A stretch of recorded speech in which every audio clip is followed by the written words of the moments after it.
भाई जल्दी चलो, रात बहुत हो गई है। रमेश ने कांपती आवाज में कहा। उसके हाथ में लालटेन हिल रही थी। पीली रोशनी जमीन पर कांप रही थी। पीछे अंधेरा घना होता जा रहा था। महेंद्र रुक गया। उसने पीछे मुड़कर देखा। रास्ता खाली था, लेकिन उसे साफ महसूस हुआ कोई उनके पीछे चल रहा है। दोनों दोस्त खेतों के रास्ते से लौट रहे थे। गांव काफी दूर रह गया था। चारों तरफ ऊंचे पेड़ खड़े थे। हवा बिल्कुल बंद थी। एक अजीब सन्नाटा फैला था। सिर्फ कदमों की आवाज आ रही थी, लेकिन दो नहीं, 3 कदमों की आवाज। रमेश ने धीरे से पूछा, तुझे भी लग रहा है कोई हमारे पीछे चल रहा है, या मैं ही डर रहा हूं? महेंद्र ने हंसने की कोशिश की, लेकिन उसकी आवाज भी भारी थी। डर मत, शायद कोई जानवर होगा, या हमारी ही आवाज गूंज रही है। लेकिन उसकी नजर बार बार पीछे जा रही थी। अचानक लालटेन की रोशनी झपकी। जमीन पर एक तीसरी परछाई दिखी। वह दोनों के बीच में थी, लेकिन पीछे कोई नहीं था। रमेश के पैर रुक गए। तभी पीछे से धीमी आवाज आई, रुको। दोनों के शरीर जम गए। महेंद्र ने धीरे से कहा, पीछे मत देख, चाहे कुछ भी हो जाए, पीछे मत देख। रमेश ने सिर हिला दिया, लेकिन आवाज फिर आई, महेंद्र। महेंद्र के कदम रुक गए। यह आवाज उसके पिता की थी, जो कई साल पहले मर चुके थे। बेटा, मैं हूं, एक बार पीछे देख ले। रमेश ने उसका हाथ कसकर पकड़ लिया। ये छलावा है, मत देख। महेंद्र की सांसें तेज हो गईं। उसका दिमाग टूटने लगा। आवाज और करीब आ रही थी, बेटा, मैं गिर गया हूं। उसका दिल कांप गया। महेंद्र खुद को रोक नहीं पाया। उसने धीरे धीरे गर्दन घुमाई और पीछे देखा। उसके पिता नहीं थे, वह एक औरत थी। लंबे बाल, उल्टे पैर, आंखें पूरी सफेद और चेहरा फटा हुआ। वह औरत एकदम सामने आ गई। उसने महेंद्र का हाथ पकड़ लिया, ठंडी बर्फ जैसी पकड़। महेंद्र चिल्लाया, रमेश भाग, ये इंसान नहीं है। रमेश भागने लगा, लेकिन पीछे मुड़ने की हिम्मत नहीं हुई। पीछे से आवाजें आ रही थीं, चीखें, हंसी, और फिर सब शांत हो गया। सुबह गांव वाले जंगल पहुंचे। रमेश अकेला मिला, बैठा हुआ, चुप। उसकी आंखें खाली थीं। लोगों ने पूछा, महेंद्र कहां है? रमेश धीरे से बोला, वो पीछे देख लिया था। उस दिन के बाद रमेश बदल गया। वह किसी से बात नहीं करता था, लेकिन हर रात वह जंगल की तरफ देखने लगता था। अगली रात फिर वही समय था। गांव में सन्नाटा फैला हुआ था। हवा ठंडी और भारी लग रही थी। रमेश अपने घर के बाहर बैठा था। उसकी आंखें खाली थीं, लेकिन इस बार वह अकेला नहीं था।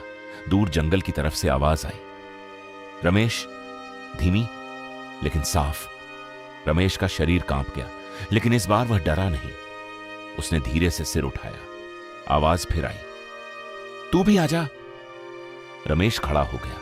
उसके कदम अपने आप चलने लगे, जैसे कोई उसे खींच रहा हो। गांव के एक बुजुर्ग ने उसे जाते देखा। वह चिल्लाया, रमेश, रुक जा।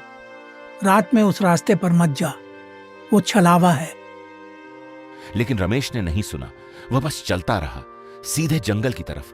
रास्ता वहीं था, पेड़ वहीं थे, सन्नाटा वहीं था, लेकिन इस बार डर और गहरा था। चलते चलते उसे पीछे कदमों की आवाज आई, लेकिन वह रुका नहीं। वह जानता था, अगर उसने पीछे देखा सब खत्म हो जाएगा। अचानक आवाज बदली। अब वह महेंद्र की थी। रमेश, मैं हूं, तू मुझे छोड़कर क्यों भाग गया? रमेश की आंखों में आंसू आ गए। आवाज और करीब आई, रमेश, मुझे बचा ले। रमेश का दिल टूट गया। उसने आंखें बंद कर ली। उसका मन लड़ रहा था, एक तरफ डर, एक तरफ दोस्त। वह धीरे धीरे कांपते हुए बोला, अगर तू सच में महेंद्र है तो सामने आ, पीछे से मत बुला। अचानक सब शांत हो गया। कोई आवाज नहीं, कोई कदम नहीं। रमेश ने धीरे से आंखें खोली। इस बार वह चीज सामने खड़ी थी, वही औरत, लंबे बाल, उल्टे पैर, लेकिन इस बार उसके साथ कोई और था। महेंद्र उसके पास खड़ा था, लेकिन वह वैसा नहीं था। उसकी आंखें काली थीं, चेहरा खाली था। महेंद्र धीरे से बोला, मैं बच नहीं पाया, अब तू भी नहीं बचेगा। यहां से कोई वापस नहीं जाता। रमेश पीछे हट गया।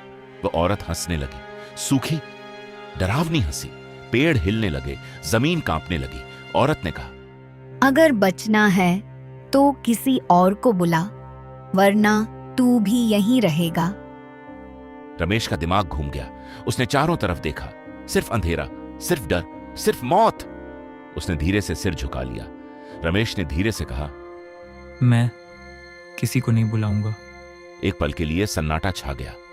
अचानक औरत का चेहरा बदल गया, उसकी आंखें लाल हो गईं। उसने चीखते हुए कहा, तो तू हमेशा यहीं रहेगा।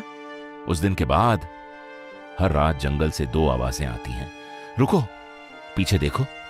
कुछ रास्ते सिर्फ अंधेरे में नहीं होते, कुछ रास्ते आपकी आत्मा तक पहुंच जाते हैं, और जब आप उस रास्ते पर जाते हैं तो वापस सिर्फ आपकी आवाज आती है, आप नहीं। रात के करीब 9:30 बजे थे। गांव की पुरानी चाय की दुकान पर पीली रोशनी लटक रही थी। धुएं से भरी हवा में ठंड घुल चुकी थी। 4-5 लोग बेंच पर बैठे थे। तभी बूढ़े रामू काका ने धीरे से कहा, तुम लोगों ने कभी रात में अपने पीछे चलते कदमों की आवाज सुनी है, जब पीछे कोई होता ही नहीं? सब चुप हो गए। चाय वाले ने हंसते हुए कहा, काका, रात में वहम ज्यादा होते हैं, दिमाग खेल करता है। रामू काका की आंखें स्थिर हो गईं। वहम तब होता है जब पीछे कोई ना हो, लेकिन अगर हो और तुम उसे देख ना सको तब। हवा का झोंका आया, बल्ब हल्का झपका। रामू काका बोले, 3 साल पहले की बात है। गांव का एक लड़का था, आदित्य, सीधा साधा, किसी से झगड़ा नहीं।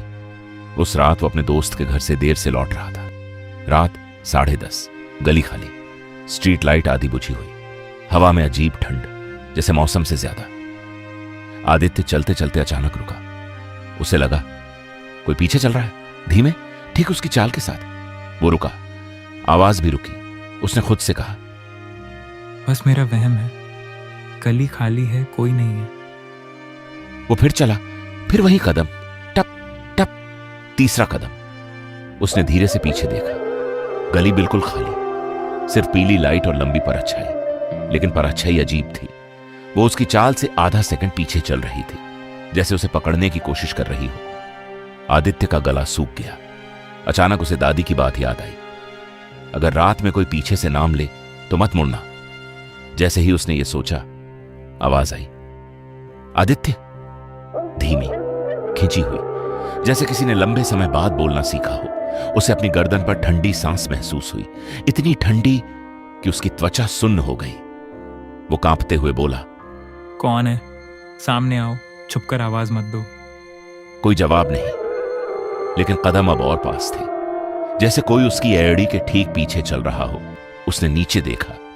जमीन पर उसकी परछाई थी, लेकिन उसके साथ दूसरी परछाई भी, लंबी, झुकी हुई, उसके कंधे से लगी हुई। लेकिन पीछे देखने की हिम्मत नहीं हुई। वो घर पहुंच गया, दरवाजे के सामने खड़ा, हाथ कांप रहे थे। चाबी गिर गई, झुककर उठाई, और उसी पल उसने देखा दरवाजे की परछाई में उसके पीछे कोई खड़ा था, लेकिन असली गली में कुछ नहीं। डर इंसान से गलती करवाता है। उसने पीछे मुड़कर देख लिया, बस एक पल के लिए।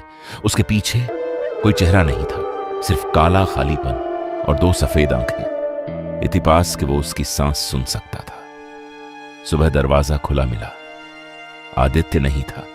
घर के बाहर सिर्फ उसकी चाबी पड़ी थी। दीवार पर उंगलियों से लिखा था, पीछे मत देखना। रामू काका चुप हो गए। दुकान में सन्नाटा था। तभी बाहर से कदमों की आवाज आई।